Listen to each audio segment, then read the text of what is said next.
오늘의 고전극장은 이수일과 심순애의 절절한 사랑 이야기를 구글 인공지능 노트북 LM 이용해서 재미있게 만들어 보도록 하겠습니다. 김중배의 다이아몬드가 그리 좋더냐? 아유입니다. 오라버니. 여러분, 우리가 요즘 보는 K드라마에 그 눈물 콧물 쏙 빼는 전개 있잖아요. 그 원조가 혹시 100년도 더 된 신문소설이었다면 좀 놀랍지 않으세요? 오늘 파헤쳐볼 이야기는 바로 한국 멜로드라마의 시조새라고 불리는 장안몽.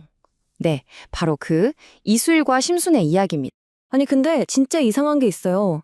한 남자가 사랑에 배신당해서 울부짖고 한 여자가 눈물로 매달리는 이 세상 비극적인 장면이잖아요.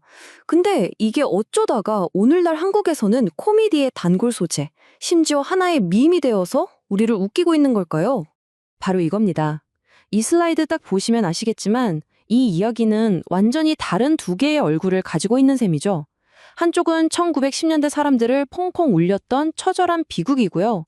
다른 한쪽은 2020년대 우리를 그냥 웃게 만드는 코미디예요. 이 엄청난 간극을 이해하려면 우리 다 같이 시간여행을 좀 떠나봐야 합니다. 자, 한번 제대로 파고들어 볼까요?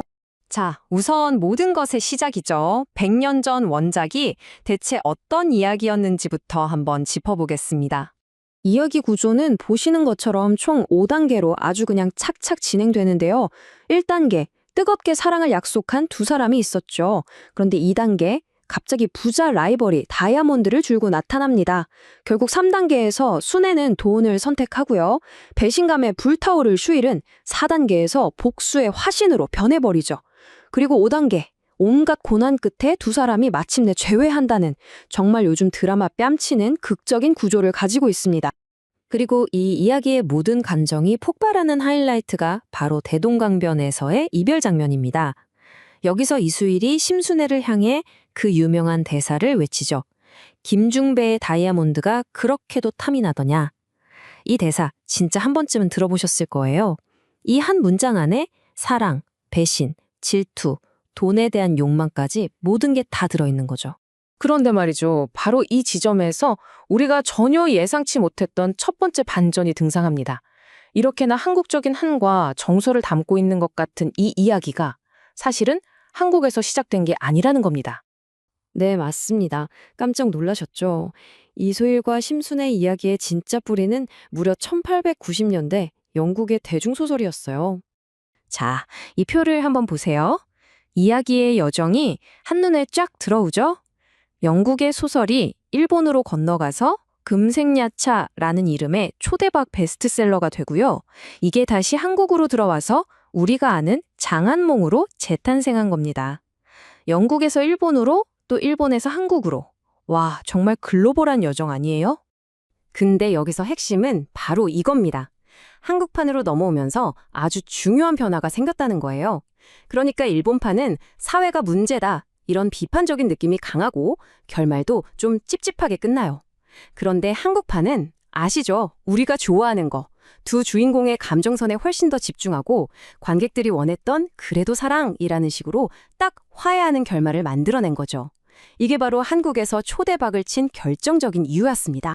자, 그럼 도대체 왜 하필 1910년대의 식민지 조선에서 이 스토리가 그야말로 대박이 났을까요? 그 이유를 알려면 당시 시대 상황을 좀 깊숙이 들여다봐야 합니다. 이 이야기를 꿰뚫는 핵심 키워드가 바로 물신주의라는 건데요. 말이 좀 어렵죠? 아주 쉽게 말해서 여기 나오는 저 다이아몬드처럼 물건이 사람의 마음보다 더 힘이 세지는 현상, 바로 그걸 말하는 거예요. 자, 이 개념을 가지고 인물들을 다시 한번 들여다볼까요? 갑자기 의미가 확 달라 보이죠? 이수일은 똑똑하지만 나라를 잃어서 꿈을 펼칠 길 없는 식민지 지식인의 좌절 그 자체였던 거고요. 심순애는 사랑과 현실 사이에서 이러지도 저러지도 못하는 당시 여성들의 슬픈 자화상이었던 거죠.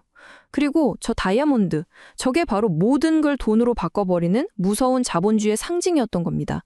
당시 사람들은 이들의 비극을 보면서 바로 자기 자신의 처지를 떠올리고 눈물을 흘렸던 거예요.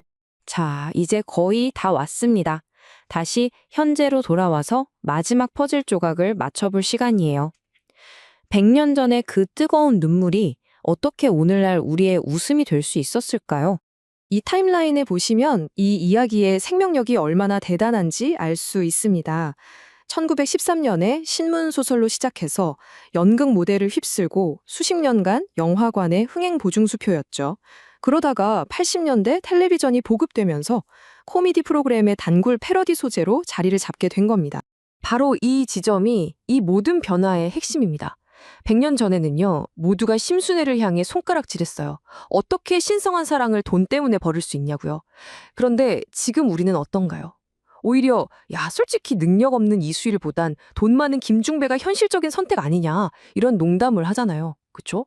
심순애의 선택을 이해하게 된, 아니 오히려 더 현실적이라고 평가하게 된 거예요. 세상이 변하니까 비극의 주인공을 보는 우리의 시선도 180도 달라진 거죠. 결국 장안몽이 우리에게 던지는 이 질문은 100년이 지나도 변하지 않았습니다.